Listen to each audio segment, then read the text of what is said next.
प्रभू येशू ख्रिस्ताच्या नावात आपणा सर्वांना सलाम. आपणा सर्वांना माहीत आहे की आपल्या आजूबाजूला जे घडत आहे सध्याच्या परिस्थितीत आपल्या महाराष्ट्रामध्ये व आपल्या देशामध्ये आणि सर्व जगभरामध्ये अ, परिस्थिती कठीण आहे. परंतु देवाच्या वचनाशिवाय आपण कुठेच जाऊ शकत नाही आणि म्हणून आज पास्टर मंगेश आणि मी आज तुमच्या समोर आलो आहे. आम्ही देवाच्या वचनातून काही गोष्टींवरती चर्चा करू इच्छितो आणि तुम्हा सर्वांना देवाच्या वचनातून उत्तेजन देऊ इच्छितो. अ, तुम्ही जर पवित्र शास्त्र वाचलं असेल जुन्या करारात विशेषतः तुम्हाला हे दिसेल की जेव्हा देवाचे लोक अत्यंत कठीण परिस्थितीतून, अत्यंत कठीण प्रसंगातून जात होते, त्यांच्याकडे 2 प्रकारचे लोक आले. एक ते होते जे खोटे शिक्षक होते, खोटे संदेष्टे होते आणि ते देवाच्या लोकांसमोर आले आणि देवाच्या वचनाचाच वापर करून लोकांना आशा, सांत्वन आणि धीर द्यायचा प्रयत्न केला. परंतु आम्हाला माहीत आहे की ते चुकीचं होतं, ते खोटं होतं. त्याच्यामुळं अनेक लोकांचा नाश झाला. त्याच वेळेस देवाने स्वतःचे काही लोक पाठवले, उदाहरणार्थ यशाया व यिर्मया, जे देवाचं वचन घेऊन आले आणि देवाची वाणी लोकांना सांगितली आणि लोकांना आशा, खात्री आणि सांत्वन दिले. लोकांना ते आवडलं नाही, लोकांना ते पटलं नाही. आणि म्हणून आज सायंकाळी आपल्यासमोर एक महत्त्वाचा प्रश्न आहे, की ही आशा, खात्री, सांत्वन आम्ही कुठून घ्यावं? एक खरी आशा, खरी खात्री, खरं सांत्वन देखील आहे आणि त्याच सोबत एक खोटी आशा, खोटं सांत्वन देखील आहे. पास्टर मंगेश तुम्हाला सांगतील की पास्टर मंगेश तुम्ही ऐकलं असेल प्रश्नांमध्ये हां. जाण्याअगोदर, की येस. काय खोटी खात्री देतायत लोकं? किंवा काय खोटं आशा, काय खोटं सांत्वन द्यायचा प्रयत्न करतायत? अ, आपण बघतो ह्या जगामध्ये, की असं सांगण्यात येतं, की जे देवाचे खरे लोकं आहे, अभिषिक्त पावलेले, त्यांना दुःखातून, संकटातून, त्रासातून, छळातून जाण्याची गरज नाही. तर अशा प्रकारचं काही शिक्षण जे आहे ते वारंवार टीव्हीवर आणि Facebookवर वगैरे देण्यात येत आहे. येस. त्यासोबत तुम्ही हे देखील ऐकलं असेल, की काही लोकं काही वचनांचा उपयोग करत आहे, काही शास्त्रभागांचा उपयोग करत आहे आणि लोकांना सांगत आहे, की तुमच्यावर त्रास येणार नाही. तुम्ही ह्या आजारापासून मुक्त आहात. तुम्हाला काहीच होणार नाही. परंतु एक वास्तविक गोष्ट पहिल्या प्रश्नाकडे आपण जाणार आहे. पवित्र हं. शास्त्रात एक वास्तविक गोष्ट आपल्याला माहीत आहे, ते म्हणजे मरण. होय. आणि मरणाचा विचार जेव्हा लोकं करतात, ख्रिस्ती पण लोकं करतात, तर हं. मनामध्ये एक प्रकारची भीती येते. इथपर्यंत ती भीती आहे, की अनेकसे लोकं बोलतात, की आपण त्याच्याबद्दल बोलूच नाही, आपण त्याच्याबद्दल चर्चा करू नये. परंतु येस. पवित्र शास्त्रामध्ये मरणाबद्दल भरपूरसं शिक्षण आहे. होय. मी जर शोध केला आणि बघितलं, की मरण हा शब्द 1000 वेळापेक्षा जास्त पवित्र शास्त्रात आलेला आहे. येस. तर मग पास्टर मंगेश, हं. मरणाकडे ख्रिस्ती व्यक्तीचा दृष्टिकोन कसा असावा? येस. आपल्याला फिलिप्पीकरास अध्याय 1 मध्ये पाऊल याची आठवण करून देतो, की जगणे तो म्हणतो, की त्याच्यासाठी ख्रिस्त आहे आणि मृत्यू हा लाभ आहे.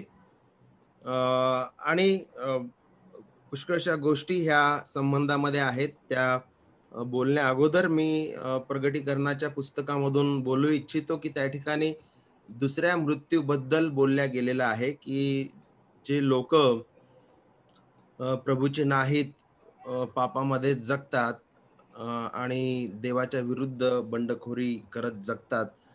तर त्या लोकांकरिता ते दुसरं मरण म्हणजे देवापासून विभक्तता आणि अग्नी आणि गंधकाच्या सरोवरामध्ये सार्वकालिकता घालवणं आहे. परंतु जे देवाचे लोकं आहे, ख्रिस्ताचे आहेत, ख्रिस्ताच्या रक्ताने खंडून घेतलेले आहेत, विश्वासणारे आहे, ते म्हणतात, की अ, अ, त्यांच्यासाठी जगणं तर ख्रिस्त आहे, परंतु मृत्यू हा लाभ आहे. आणि मग अ, अ, आपण जर विचार केला, की का बरं ख्रिस्ती लोकांसाठी मृत्यू हा लाभ आहे? तर आत्ताच आपण बघितलेलं आहे, की आपल्याला दुसरा मृत्यू जो आहे, तो त्या दुसऱ्या मृत्यूचा अनुभव आपल्याला देव येऊ देणार नाही. कारण की आपण ख्रिस्ताचे आहो आणि आपण सुरक्षित केलेले आहो. देवाच्या कृपेने आम्हाला देवाने तारलं आणि आमचं तारण तो सुरक्षित ठेवतो. तर हे बोलल्यानंतर मी अ, हे सुद्धा सांगू इच्छितो, की जे ख्रिस्ती लोक हे जग सोडून जातात, ज्या लोकांचा मृत्यू होतो, विश्वासणाऱ्यांचा मृत्यू हा त्यांच्यासाठी लाभ कसा काय आहे? तर इब्री लोकासपत्र अध्याय 12 आणि वचन 22 आणि 23 मध्ये आपल्याला पाहायला भेटतं. त्या ठिकाणी ते वचन अशा प्रकारे आहे, की "पण तुम्ही सियोन पर्वत, जिवंत देवाचे नगर म्हणजे स्वर्गीय यरुशलेम, लाखो देवदूत, स्वर्गातील यादीतल्या ज्येष्ठांचा समाज व मंडळी, सर्वांचा न्यायाधीश देव, पूर्ण केलेल्या नीतिमानांचे आत्मे." अ, मोठा संदर्भ आहे तो, पण त्या ठिकाणी आपल्याला हे दाखविलेलं आहे, की देवाची मंडळी, देवाचे लोकं ज्यावेळेस जग सोडून जातात, त्यांचं शरीर मातीमध्ये मिळतं, परंतु त्यांचा आत्मा प्रभूजवळ जातो आणि इथे काय म्हटलेलं आहे? पूर्ण केलेल्या नीतिमानांचे आत्मे. त्या ठिकाणी वचनामध्ये दाखविलेलं आहे. So our spirits will be made perfect. हे आपल्याला इब्री 12 22 आणि 23 मधून पाहायला भेटतं. दुसरी गोष्ट आपण बघतो, की आपल्या ह्या जीवनामधील जे सर्व यातना आणि क्लेश जे आपण भोगतो ह्या जीवनामधून, त्याच्यापासून आमची सुटका होते.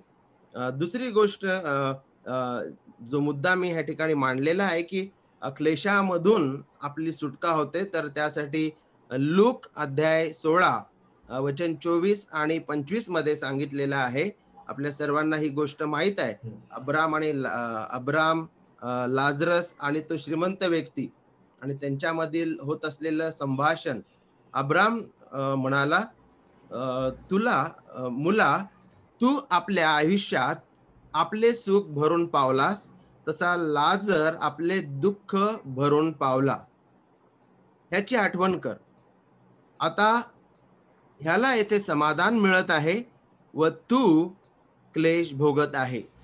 तर ह्या वचनामधून असं दिसतं, की जगामधील सर्व जे दुःख आहे, त्या दुःखांचा शेवट ह्या ठिकाणी दाखविलेला आहे आणि प्रभूच्या सानिध्यामध्ये लाजर आहे आणि त्या ठिकाणी त्याला समाधान मिळत आहे. तर किती सुंदर चित्र आपल्याला लूक 16, 24 आणि 25 मध्ये दाखविलेलं आहे. तिसरी बाब आपण पाहतो, की जे ख्रिस्तामध्ये विसावा घेतात, ख्रिस्तामध्ये जे मेलेले आहेत, ते विसावा घेत आहेत. प्रगटीकरण अध्याय 6 वचन 9 ते 11 मध्ये दाखविलेलं आहे. अ, ते सर्व वचनं मी वाचणार नाही. मी डायरेक्ट वचन 11 वाचतो. तेव्हा त्या प्रत्येकाला एक शुभ्र झगा देण्यात आला आणि त्यांना असे सांगण्यात आले, की तुमच्या सोबतीचे दास व तुमचे बंधू तुमच्यासारखे जीवे मारले जाणार, त्यांची संख्या पूर्ण होईपर्यंत तुम्ही आणखी थोडा वेळ विश्रांती घ्या. तर मग अ, अ, ह्या संदर्भामध्ये आपल्याला पाहायला भेटत आहे, की जे विश्वासणारे आहेत, त्यांचे आत्मे देवाच्या सानिध्यामध्ये आहे. परमेश्वराच्या सिंहासनासमोर आहे, ख्रिस्तासमोर आहे. स्वर्गामध्ये ते जयघोष करत आहे, स्वर्गामध्ये ते प्रार्थना करत आहे आणि प्रभू म्हणत आहे, की तुम्ही विश्रांती घ्या. तर इथे आपल्याला पाहायला भेटत आहे, की जे विश्वासणारे हे जग सोडून जातात, त्यांचा आत्मा विश्रांती घेत आहे.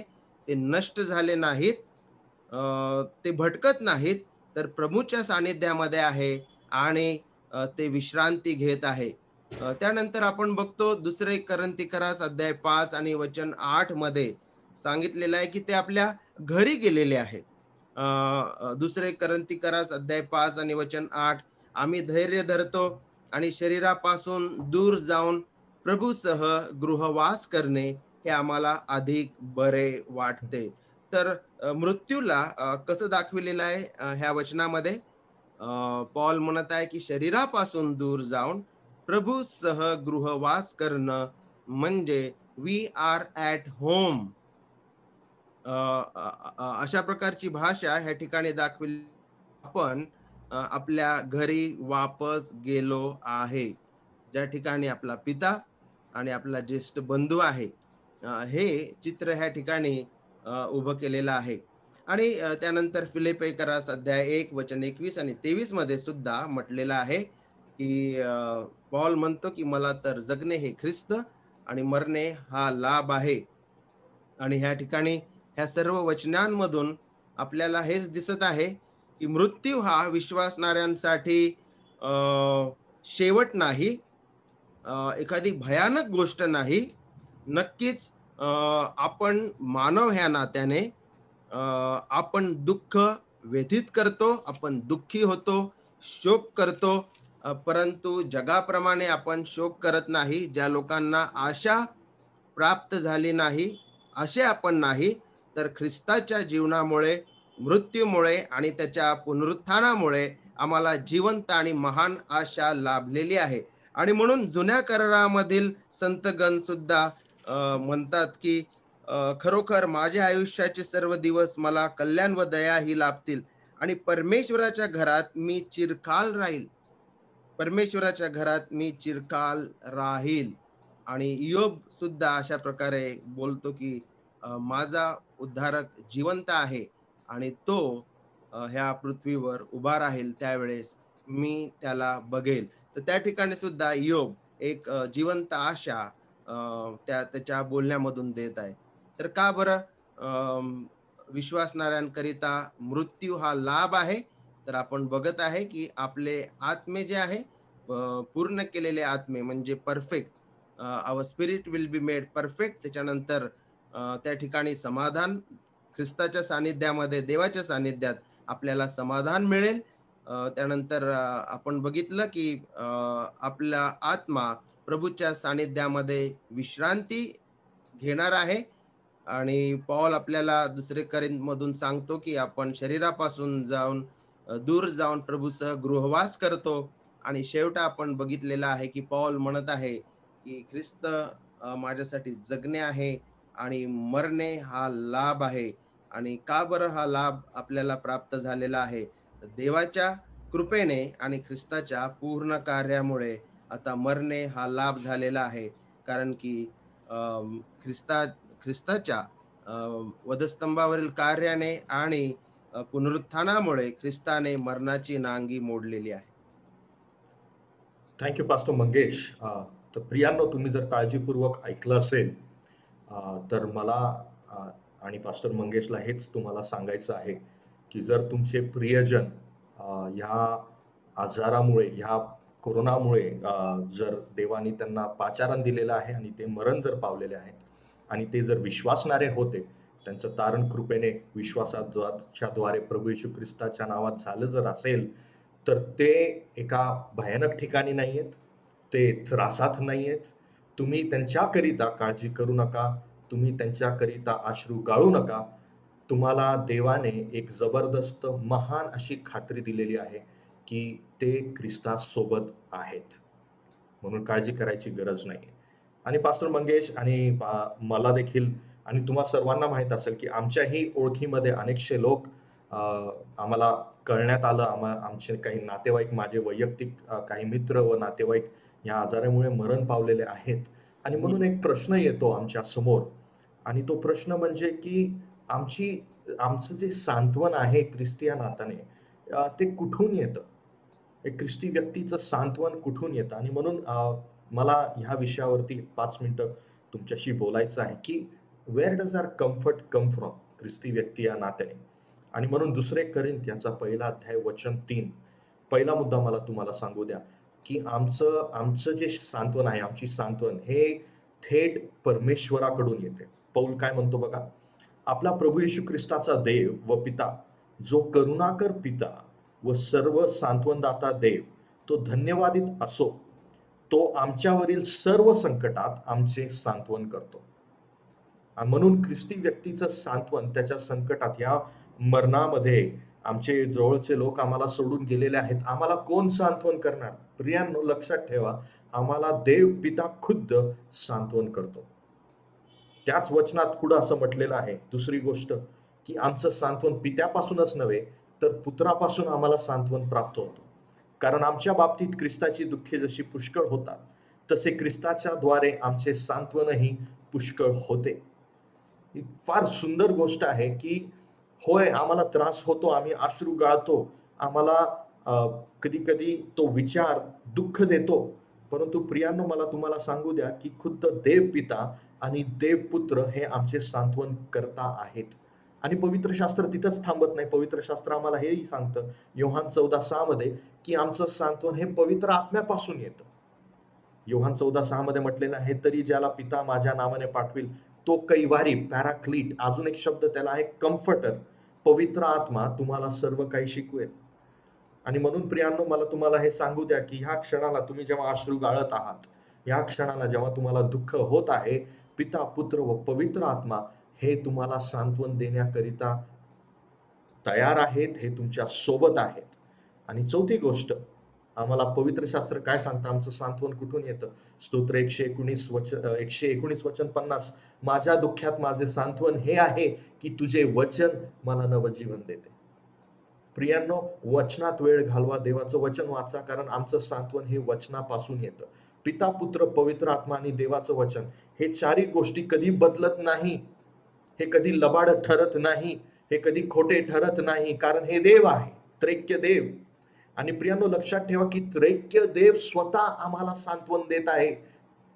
ह्यापेक्षा अद्भुत गोष्ट आम्ही ऐकू शकत नाही ह्या कठीण प्रसंगामध्ये. याचा अर्थ प्रसंग कठीण येतील, त्रास होऊ शकतो, काही लोक मरतील, काही लोक जगतील, काही लोक बरे होतील, काही लोक बरे होणार नाही. परंतु त्रैक्य देव आमचं सांत्वन त्याच्या वचनाद्वारे करत आहे. आणि चौथी गोष्ट महत्वाची, त्याच पहिले 2 कोरिंथमध्ये म्हटलेलं आहे, की आमचं सांत्वन कुठून येतं? आमचं सांत्वन त्या लोकांकडून येतं ज्यांना देवाने संकटातून नेलेलं आहे आणि त्या संकटातून त्यांनी स्वतः देवाचं प्रेम अनुभवलेलं आहे. तिथंच काय म्हटलेलं आहे बघा, 2 कोरिंथ पहिल्या अध्यायामध्ये, तो आमच्यावरील सर्व संकटात आमचे सांत्वन करतो, असे की ज्या सांत्वनाने आम्हाला स्वतः देवाकडून सांत्वन मिळते, त्या सांत्वनाने आम्ही जे कोणी कोणत्याही संकटात आहे त्यांचे सांत्वन करण्यास समर्थ व्हावे. ख्रिस्ती लोकांमध्ये ही गैरसमज आहे, की जो त्रासातून जात नाही तो चांगला ख्रिस्ती आहे. आणि साक्ष म्हणजे आरोग्याचीच साक्ष असू शकते. नाही, हे वचन स्पष्टपणे सांगत आहे. आणि पौलाचं जीवन देखील आम्हाला सांगताना, इतर ख्रिस्ती लोकांचं जीवन, इतर शिष्यांचं जीवन आणि ज्यांनी सुवार्थ आमच्यापर्यंत आणली त्यांच्या जीवनातून आपण हे पाहतो, की देवाने त्यांना संकटातून नेलं, जेणेकरून त्यांच्या संकटातून देवाने त्यांना आशा शिकवली, खात्री शिकवली, धीर शिकवली, आणि ते आता आम्हाला त्यांच्या अनुभवातून सांत्वन करू शकतात. तर ही फार अद्भुत गोष्ट आहे, जी अनेक लोकांना पटत नाही, की देव आम्हाला संकटातून घेऊन जातो, जेणेकरून उद्या जेव्हा एक दुसरा ख्रिस्ती बांधव त्रासातून जात आहे, मी त्याच्याकडे जाऊन त्याला सांत्वन देऊ शकतो, कारण खुद्द मी देवाचं सांत्वन अनुभवलेलं आहे. आणि जसं मी म्हटलं, कसं की आरोग्यात सांत्वन नाही येत. माझी साक्ष, मी आजारी होतो, आता मी आजारातून मुक्त झालो, त्यालाच सांत्वन म्हणत नाही. माझ्या वैयक्तिक घरामध्ये जर कोणतरी आजारातून मृत्यू पावलं आणि मी त्या संकटात देवाचं प्रेम कसं अनुभवलं, त्याला देखील आपण सांत्वन आणि साक्ष म्हणतो. आणि म्हणून प्रियांनो, लक्षात ठेवा 4 गोष्टी पुन्हा. देव पिता आमचं सांत्वन करतो, देव पुत्र आमचं सांत्वन करतो, आणि देव पवित्र आत्मा आणि देवाचं वचन. आणि आम्ही जे दुःखातून आणि संकटातून जातो, हे सर्व काही आम्हाला सांत्वन देणारे आहेत. त्याच्या पलीकडे आम्ही इतर कुठेही सांत्वना शोधू नये, कारण ते देवाच्या बाहेरील सांत्वन आहे. आणि म्हणून पौल म्हणतो, की बुद्धी सामर्थ्या पलीकडे असलेली देवाची शांती आम्हाला प्राप्त होते, कारण ती परिस्थितीवर अवलंबून नसते. आणि म्हणून देवाचे आभार मानू, की देव खुद्द आम्हाला सांत्वन देण्याकरिता तयार आहे आणि तत्पर आहे. पास्टर मंगेश, तुम्हाला ह्याच्याबद्दल काय सांगायचं असेल थोडक्यात? येस. मला तुम्हाला प्रश्न विचारायचा आहे, की तुम्ही तुमचे प्रियजन गमावलेले आहात. तुमच्या कुटुंबातील कोणीतरी प्रभूकडे गेलेलं आहे आणि मग देवाने तुम्हाला कसं त्यावेळेस सावरलं किंवा चालवलं? तुम्हाला देवाकडून कसं सांत्वन प्राप्त झालं? अ, हा प्रश्न फार वैयक्तिक आहे. हं, कारण कोविडमुळं नव्हे, तर मी हं, जेव्हा बायबल कॉलेजमध्ये होतो, तेव्हा माझे वडील हार्ट अटॅकमुळं मरण पावले. आणि हं. मी दवाखान्यात दारात उभा होतो आणि देवाला सांगत होतो, की देव, जर तू खरा देव आहेस, तर माझ्या पित्याला तू वाचवशील. आणि माझे वडील वाचले नाही. परंतु देव हा देवच आहे आणि देवच राहिला. आणि त्या प्रसंगातून अद्भुतरित्या देवाने आम्हाला एक कुटुंब या नात्याने आणि वैयक्तिकरित्या या नात्याने देवाने आम्हाला शिकवलं, की त्याची शांती आणि त्याचं प्रेम काय असतं. हं, ते इथपर्यंत होतं, की आजूबाजूच्या काही लोकांचं असं म्हणणं होतं, की ह्यांचे वडील मरण पावले आणि हे रडत नाहीयेत किंवा हे हं, दुःखी दिसत नाहीयेत. हं, काही लोकं शंका घेत होते, की आमचं खरं प्रेम होतं का नव्हतं हं, त्यांच्यावरती. हं, परंतु जसं तुम्ही सांगितलं पहिल्या प्रश्नामध्ये, की आम्हाला जेव्हा हे सर्व कळालं, आम्ही आमच्या वडिलांचं जीवन साजरीकरण आम्ही करत होतो, की देवाने कशाप्रकारे त्यांना पाचारण केलं सेवेकरिता आणि कसं त्यांचा उपयोग केला आणि त्या गोष्टींचं आठवण करून आम्हाला एका प्रकारे एक आनंद होत होता. आणि त्यामुळे हा अनुभव फार अद्भुत आहे, की देव कसं त्याच्या लोकांना कठीण प्रसंगामध्ये सांत्वन देतो. अ, आणि ह्याचं वैयक्तिकरित्या आम्ही अनुभव केलेला आहे. अजून काही प्रसंग होते ज्याच्यामध्ये आम्ही त्याचा अनुभव केला. परंतु ते मी सांगितलं तर असं होईल, की मी वैयक्तिकरित्या माझ्याबद्दल बोलत आहे आणि हं, म्हणून हं. मला ते नाही करायचं आहे आणि सारं लक्ष वचनाकडे केंद्रित करायचं आहे लोकांचं. येस, नक्कीच. येस. तर पास्टर मंगेश, कधी-कधी आता अजून एक प्रश्न आमच्या समोर येतो. पवित्र शास्त्र आता स्पष्टपणे आम्हाला हे सांगतं, की इब्री पत्रामध्ये, की मनुष्याला मरण हे देवाने नेमून ठेवलेलं आहे. एकदाचं मरण आहे. अ, आपण हं. त्याच्यापासून पळू शकत नाही. आपण त्याच्यापासून लपू येस, शकत नाही. येस. मग ह्या जीवनामध्ये what is our only hope in life and death? मृत्यूमध्ये आणि जीवनामध्ये आमची एकमात्र आशा काय आहे? जी कधीच डगमगणार नाही, जी कधीच हालणार नाही. महत्वाचा प्रश्न आहे. जीवनामध्ये आणि मृत्यूमध्ये आमची एकमात्र आशा किंवा एकमात्र सांत्वन काय आहे? आणि पवित्र शास्त्र आपल्याला अगदी स्पष्ट रीतीने दाखवितं, की आम्ही आमच्या अपराध आणि पातकांमध्ये मृत झालेले होतो. देवाचे शत्रू होतो. देवापासून विभक्त झालेले होतो. आशाहीन होतो. ख्रिस्तहीन होतो. देवहीन होतो. आम्हाला कोणत्याही प्रकारची आशा लाभलेली नव्हती. असं आमचं जीवन होतं. आणि आपण ख्रिस्ताचे होण्या अगोदर, ख्रिस्तावर विश्वास ठेवण्याआधी आपण देवाच्या क्रोधाखाली जीवन जगत होतो. आणि पवित्र शास्त्र सांगतं, की देवाने त्याच्या कृपेने विश्वासाच्या योगे विश्वास ख्रिस्तावर ठेवल्यामुळे आम्हाला तारले. आमचा समेट जिवंत देवासोबत झाला. आता शत्रुत्व नाहीसं झालं. हं. ख्रिस्ताने खंडणी भरून आम्हाला विकत घेतले. फक्त ह्या 50, 60, 70 वर्षाच्या काळासाठी त्याने आम्हाला विकत घेतले नाही. तर आपण त्याचे आहो फॉरएव्हर. आपण त्याचे आहो. आपण त्याची वधू झालेले आहो.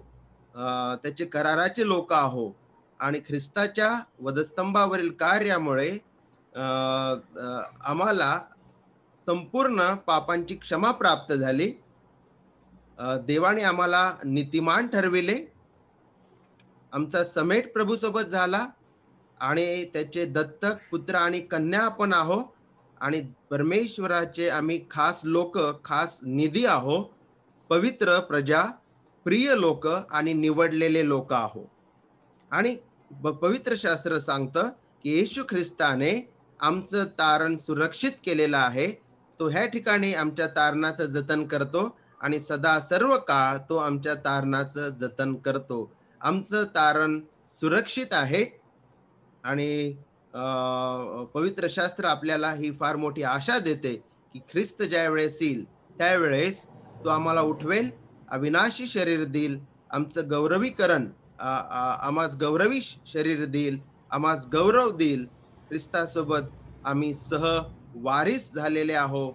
त्याच्या गौरवामध्ये सुद्धा आम्ही सहवारीस झालेले आहोत. तर ही मोठी आशा आपल्याला पवित्र शास्त्र देते, की in life and in death we belong to God. आपण ह्या जीवनामध्ये आणि मृत्यूमध्ये दोन्हीही स्थितीमध्ये आपण परमेश्वराचे आहोत. आणि पहा देवाचं वचन किती सुंदर रीतीने योहान 10 आणि 27 मध्ये सांगतं, की माझी मेंढरे माझी वाणी ऐकतात, मी त्यांना ओळखतो व ती माझ्या मागे येतात. मी त्यांना सार्वकालिक जीवन देतो. त्यांना त्यांचा कधीही नाश होणार नाही आणि त्यांना माझ्या हातातून कोणीही हिसकावून घेणार नाही.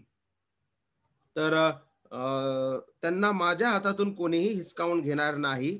मग ती स्थिती जीवनातली असू द्या किंवा मृत्यूतली असू द्या, आपण दोन्हीही स्थितीमध्ये प्रभूचे आहो. आणि रोमकरास अध्याय 8 सुद्धा शिकवितं, की प्रभू येशू ख्रिस्ताच्या प्रीतीपासून आपल्याला कोण विभक्त करेल? क्लेश, आपत्ती, छळवणूक, उपस्मार, नग्नता, संकट, तलवार विभक्त करेल काय? आणि पुष्कळशी मोठी लिस्ट जी आहे त्या ठिकाणी दिलेली आहे, की आकाशातील कोणतीही गोष्ट किंवा भूतलावरील कोणतीही गोष्ट आपल्याला प्रभूपासून विभक्त करू शकत नाही. तर आमची सर्वात मोठी जी गरज होती आणि ती म्हणजे पापांची क्षमा, तारण आणि मुक्ती, ती येशू ख्रिस्ताच्या जीवन, बलिदान आणि पुनरुत्थानाद्वारे ती पूर्ण झालेली आहे सर्वात मोठी गरज. आता आमच्या जीवनाचा शेवट कसा होतो? तो कसाही होऊ द्या. कॅन बी ॲक्सिडेंट्स, आजार, छळ, कोणत्याही प्रकारे झालं तरी आम्ही जीवनात आणि मृत्यूत ख्रिस्ताचेच आहो. त्याच्या हातामध्ये आहे आणि त्याच्या हातातून आपल्याला कोणीही हिसकावून घेऊ शकणार नाही आणि आमचा नाश होणार नाही. तर हेच कम्फर्ट किंवा हीच आशा पवित्र शास्त्र आपल्याला देते जीवनात आणि मृत्यूमध्ये, की आपण त्याचे आहो. येस. Thank you pastor Mangesh. कारण हे फार महत्वाचं आहे प्रियांनो.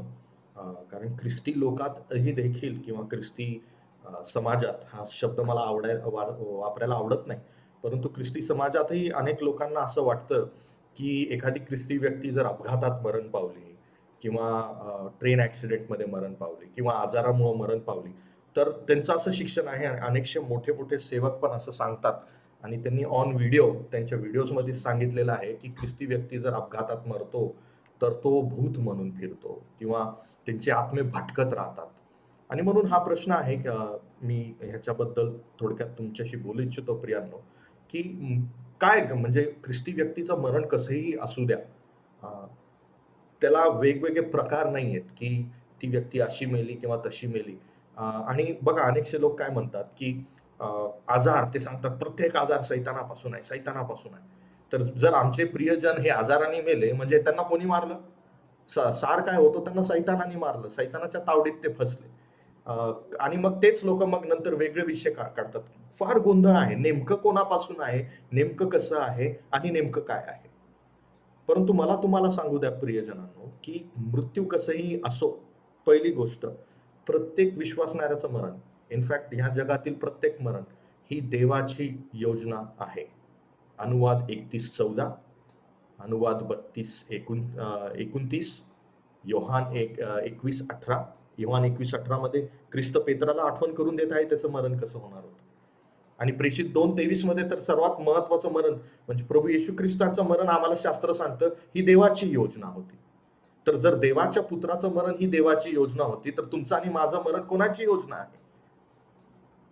देवाचीच योजना आहे. त्याला दुसरं कोणीच काही करू शकत नाही. म्हणून पहिली गोष्ट, मरण कसंही असू द्या, भयानक असू द्या किंवा घरात असू द्या किंवा फार विचित्र प्रकारे असू द्या, काही असू द्या, देवाची योजना आहे. समजायला जरा कठीण जातं, पण तेच शास्त्र आम्हाला सांगतं. पुढे स्तोत्र 116 वचन 15 मध्ये म्हटलेलं आहे की ख्रिस्ती व्यक्तीचं मरण देवाच्या दृष्टिकोनातून हे अमोल आहे. It is precious. आम्ही बघतो फार त्रास, आम्हाला दिसतं फार त्रास होत आहे त्या व्यक्तीला, फार क्लेशातून जात आहे ती व्यक्ती, परंतु जेव्हा ती व्यक्ती मरते, ते जे मरण आहे ते देवाच्या दृष्टिकोनातून हे अमोल आहे. आणि मरण कसंही असो ख्रिस्ती व्यक्तीचं, पास्टर मंगेशनी ते सांगितलेलंच आहे. रोम 14:8 मध्ये म्हटलेलं आहे की आपण मरतो तर प्रभू करता मरतो. मरण ते कसंही असू द्या. प्रियांनो, इतिहास लोकांना माहीत नाहीये, त्याच्यामुळे फार गोंधळ होतो. ख्रिस्ती मंडळीच्या इतिहासात देवाचे अनेकशे सेवक आणि अनेकशे मिशनरी हे विचित्र आणि भयानक प्रकारे मरण पावले. काही लोक आजाराने मरण पावले. त्या काळात तर डायरिया आणि जॉन्डिस सारख्या जुलाब, ज्याला आपण म्हणतो शुद्ध मराठी भाषेत, अशा आजाराने मिशनरी लोक मरण पावले. तरी मरताना त्यांना खात्री होती. शास्त्रात आपण बघतो स्टेफनला तर धोंड मारत होते आणि तरी त्याच्या मनामध्ये, त्याच्या चेहऱ्यावरती तेज आहे, आनंद आहे. कारण आम्हाला माहित आहे की ख्रिस्ती व्यक्तीचं मरण हे प्रभू करता आहे. आणि रोम 14:8 मध्ये तेच आपण बघितलं पुन्हा, की आम्ही जेव्हा मरतो, मरणात देखील आम्ही प्रभूचे आहोत. आणि प्रत्येक ख्रिस्ती व्यक्तीच्या मरणात, ते मरण कसेही असो, फिलिप्पीकरास पत्र 1 अध्याय 20 वचन आम्हाला म्हणतं, की ख्रिस्त गौरविला जातो. ख्रिस्त गौरविला जातो. आणि म्हणून मरणाचे प्रकार कसेही असू द्या, हे डोक्यातून काढा, की ॲक्सिडेंटनी झालं, की असं झालं, की ती व्यक्ती आता भटकत आहे. पवित्र शास्त्र हे शिक्षण देत नाही. हं, आमचे प्रिय व्यक्ती कुठल्याही प्रकाराने जे मरण पावले, जे ख्रिस्तात आहे, तर फार मोठी आशा आणि खात्री आहे, ते मरण प्रभू करताच आहे. ख्रिस्ती हं, तर लोक जरी मेले, कसेही मेले, तेही पुन्हा येत नाही, हेही लक्षात ठेवा. हं. आणि फार चुकीचं शिक्षण आज ख्रिस्ती जगतामध्ये आहे. आणि या कोरोना व्हायरसच्या वेळेस पास्टर मंगेश, येस. हे हे पूर्ण तुम्हाला दिसून आलं असेल, की लोकं आपले वक्तव्य कसे बदलू लागले. सुरुवातीला म्हणत होते तुम्हाला काय होणार नाही आणि मग जेव्हा हं, कळालं, की हे वर्षभर टिकलेलं आहे, काही लोकांनी येऊन भविष्यवाण्या केल्या, की म्हटलं हे निघून जाईल. आपण हं. फार प्रार्थना आणि उपवास केला, की देवाने मला सांगितलंय उद्या, परवा, या आठवड्यात निघून जाईल. परंतु बघा देवाने आम्हाला काय शिकवलं पास्टर मंगेश, की देव जे ठरवतो, हं. मनुष्याला ते समजणार नाही. तुम्हाला काय म्हणायचंय त्याच्याबद्दल? तर कालच मी एका वक्त्याला ऐकत होतो Facebookवर. म्हटलं पाहावं काय शिक्षण देतात. फार प्रख्यात आहे. हिंदीमध्ये भाषण देत आहेत आणि मग ते सांगत आहे, की तुम्ही तुमचा विश्वास वाढवा. देवाचा अभिषिक्त प्राप्त करा, तर तुम्हाला कोव्हिड होणार नाही, तुम्हाला आजार होणार नाही. तर बायबल अत्यंत स्पष्ट रीतीने दाखवितं, की संत पाऊल त्याच्या जीवनामध्ये त्रासातून चाललेला आहे. तिमोथी आजारी होता. त्याच्यानंतर नवीन करारातील अनेक संत जण जे आहेत ते आजार, दुःख, संकटे, छळाद्वारे मेले ते. अनेकांचा पहिल्या शतकामध्ये शिरच्छेद झाला, पेत्राचा, पावलाचा आणि नीरो राजाने तर अनेकांना उकळत्या तेलामध्ये फेकलं, उकळत्या डांबराच्या टाकीमध्ये टाकलं आणि हिंसक पशुसमोर फेकलं. आणि अनेकांना त्यांची पार्टी चालू असताना त्यांना प्रकाशाची गरज होती, तर ख्रिस्ती लोकांना ते जाळत असत आणि त्या जाळाच्या प्रकाशामध्ये नीरो राजा तो आपल्या मित्रांसोबत मेजवानी करत असत. आणि अनेकांची स्किन काढून टाकली, नखं काढून टाकले आणि त्यांना घोड्याला बांधून फरफटत कितीतरी किलोमीटर न्यायचे ते आणि अशा रीतीने पहिल्या शतकामध्ये कितीतरी देवाच्या लोकांना अ, ख्रिस्ती झाल्यामुळे छळ सहन करावा लागला. ते मेले, काही आजाराने मेले. मंडळीचा इतिहास जर आपण बघितला, महाराष्ट्र चर्च हिस्ट्रीचा अभ्यास जर आपण केला, तर कितीतरी मिशनरी जे मुंबई, पुणे, अहमदनगर, नाशिक ह्या भागामध्ये कामाला होते, सेवा करत होते. डायरिया, मलेरिया अशा साथीद्वारे त्यांना घरात पण नाही, पण अ, ते प्रवासामध्ये असताना जंगलामध्ये त्यांना मृत्यू आला. तर अशा रीतीने आपण बघतो, की संतगण आहेत, विश्वासणारे आहे, भक्कम विश्वास आहे, सेवा करत आहे, प्रार्थनामय जीवन असून सुद्धा ह्या सर्व गोष्टी आपल्या जीवनामध्ये ठेवलेल्या आहेत. तर असं आपण समजू नये, की विश्वासाचा अभाव आहे म्हणून किंवा याच्याजवळ अभिषेक नाही किंवा याची विश्वासाची लेव्हल कमी झालेली आहे. हं. आता कुठेतरी जाऊन विश्वासाची लेव्हल मोठ्या सभेमध्ये जाऊन वाढून यावी लागेल. मग आम्हाला आजार किंवा आमच्या घरात दुःख येणार नाही. तर ह्या सर्व गोष्टी प्रभूंनी ठेवलेल्या आहेत आणि त्या सर्वांच्याच जीवनामध्ये आहेत. पण महत्त्वाची गोष्ट ही आहे, की आपण प्रभूमध्ये मरत आहे, ख्रिस्तामध्ये मरतो, की ख्रिस्ताशिवाय मरतो, पापामध्ये मरतो. This is very important thing. Uh, मला आठवतं पहिले पेत्रामध्ये पौल पहिले पेत्र हे पत्र लिहीत असताना त्या मंडळीला म्हणतो, की तुम्ही देवाचे निवडलेले लोक आहात. आणि त्याच अध्यायामध्ये, पहिल्या अध्यायामध्ये तो त्यांना म्हणतो, की तुम्ही त्रासातून जाणार, संकटातून जाणार. ही हं, गैरसमज आहे ख्रिस्ती लोकांची, की आम्ही निवडलेले म्हणजे आम्ही त्रासातून जाणार नाही. हं, किंबहुना ॲक्चुअली मी निवडलेला आहे हं, म्हणून मी त्रासातून जाणार, म्हणून माझ्यावरती हल्ले होणार, कारण मी देवाच्या प्रेमाचा एक पात्र आहे. तर त्याच वेळेस जग हे माझं द्वेष करेल आणि म्हणून निवड वगैरे ह्या गोष्टींची संकल्पना फार चुकीची आहे. प्रियतो, हं. तुम्हाला आज ह्या गोष्टी देवाच्या वचनातून उत्तेजन देणारे असतील ही आमची दोघांची खात्री आहे. कृपा करून ह्या चुकीच्या गैरसमजेमध्ये जाऊ नका. कृपा करून ह्या दिवसांमध्ये एखादं वचन घेऊन त्याचा गैरअर्थ लावून मग स्वतःचं सांत्वन करू नका. सांत्वन हे सत्यावरती आधारित आहे. आशा ही सत्यावरती आधारित आहे. आमचं धीर हे सत्यावरती आधारित आहे. आणि म्हणून तुम्ही म्हणाल, की अशा वेळेस सत्य का महत्वाचं आहे? हो प्रियांनो, अशा वेळेसच सत्य महत्वाचं आहे. कारण ही परीक्षा आणि हे समय आहेत जेव्हा आमचा विश्वास पारखला जातो. आम्ही सत्याला धरून आहे का असत्याला धरून आहे? आणि म्हणून कृपा करून तुम्ही ह्या सर्व गोष्टींकडे लक्ष द्या. जाता पास्टर मंगेश, तुम्हाला काही शेवटचे शब्द यांना श्रोत्यांना सांगायचं असेल तर तुम्ही कृपा येस, करून ज्या सर्व ख्रिस्ती बंधू भगिनींनी आपले प्रियजन ह्या दिवसांमध्ये गमविलेले आहेत, ज्यांचे प्रियजन प्रभूकडे गेलेले आहेत, जे लोक हॉस्पिटलमध्ये भरती आहेत, झुंज देत आहेत, त्रासातून चाललेत, दुःखातून चाललेले आहेत, आम्ही प्रभूचरणी ही प्रार्थना करतो, आणि आमची सहानुभूती तुमच्या प्रती आम्ही व्यक्त करतो, की प्रभू तुम्हाला कृपा, शांती आणि दया देव, आणि तुमचं संरक्षण करो. आणि जे तुम्ही ऐकलेलं आहे, की अ, अ, खरी खात्री, खरी आशा ही सत्यामधून येते, ख्रिस्ताच्या वधस्तंभामधील पूर्ण कार्यामध्ये येते. तर आम्ही तुमचं लक्ष पुन्हा एकदा तिकडेच लावू इच्छितो. प्रभू तुमचं सांत्वन करो.